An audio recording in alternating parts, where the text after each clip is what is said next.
BPL special শোতে জানাচ্ছি স্বাগতম।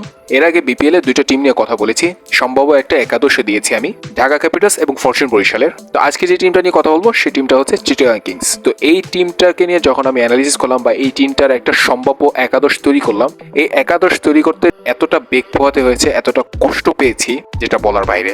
আর এই কষ্টের কারণ হচ্ছেন সাকিব আল হাসান, কেননা সাকিব হাসানকে বাদ দিয়ে আমাকে একাদশটা তৈরি করতে হয়েছে। তো একজন বাংলাদেশি ক্রিকেট ভক্ত হিসাবে এর চেয়ে কষ্টকর বিষয় আর কি হতে পারে। ছোটবেলা থেকে যার খেলা দেখে বড় হয়েছি, যাকে দেখে ক্রিকেটটা বুঝেছি, যাকে থেকে ক্রিকেটটা শিখেছি, যার খেলা দেখে ক্রিকেটে আসক্ত হয়েছি, সেই মানুষটাকে বাদ দিয়ে আমাকে প্লেইং 11 সাজাতে হয়েছে নিজের দেশের বিপিএল এর জন্য।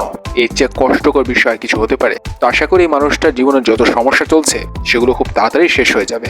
তো চিটাগাং কিংসের যে স্কোয়াডটা দেখছেন, এই স্কোয়াডটা থেকে আমি সম্ভাব্য 11 জনকে বেছে নিয়েছি। এর মধ্যে 7 জন জেনুইন ব্যাটসম্যান রেখেছি এবং 4 জন বলার রেখেছি। এই 7 জনের মধ্যে আবার 2 জন অলরাউন্ডার আছেন। তো ব্যাটার হচ্ছেন পারভেজ হোসেন ইমন, ওসমান খান পাকিস্তানি ব্যাটার, মোহাম্মদ মিথু, মঈন আলী, অ্যাঞ্জেলা ম্যাথিউস, শামীম পাটোয়ারি এবং মার্শাল আইয়ুব। এই হচ্ছেন আমার 7 জন ব্যাটসম্যান।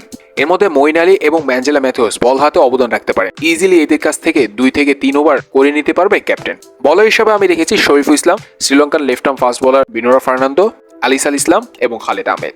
তো এই সম্ভাব্য একাদশের মধ্যে একটাই দুর্বলতা, সেটা হচ্ছে স্পিনার। কেননা আলিসাল ইসলাম বাদে আমি কোনো জেনুইন স্পিনার খুঁজে পাচ্ছি না। খোঁজার যদিও দরকারও ছিল না যদি এই মানুষটা থাকতো।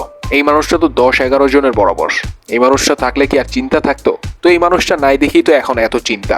মঈন আলী আছেন, কিন্তু তিনি 4 ওভার ফুল করতে পারবেন এবং করলেও কতটা কার্যকরী হবে এটা নিয়েও তো আছে প্রশ্ন।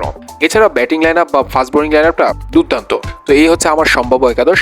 এখন এখানে আপনারা কোনো চেঞ্জ দেখছেন কিনা সেটা অবশ্যই আপনারা জানাতে পারেন। আর আপনাদের নিজেদের পছন্দের একটা 11 গুছিয়েও আপনারা কমেন্ট বক্সে সেটা দিতে পারেন। আরেকটা প্রশ্ন আপনাদের কাছে, যে সাকিব আল হাসানের কি খেলার সম্ভাবনা আছে বিপিএল? কারোর যদি জানা থাকে এই বিষয়টা, তারা একটু দয়া করে জানাবেন। তো আজকে এই পর্যন্তই। নেক্সট ভিডিওতে আরেকটা টিম নিয়ে, প্রবাবলি 11 নিয়ে চলে আসবো। আল্লাহ হাফেজ।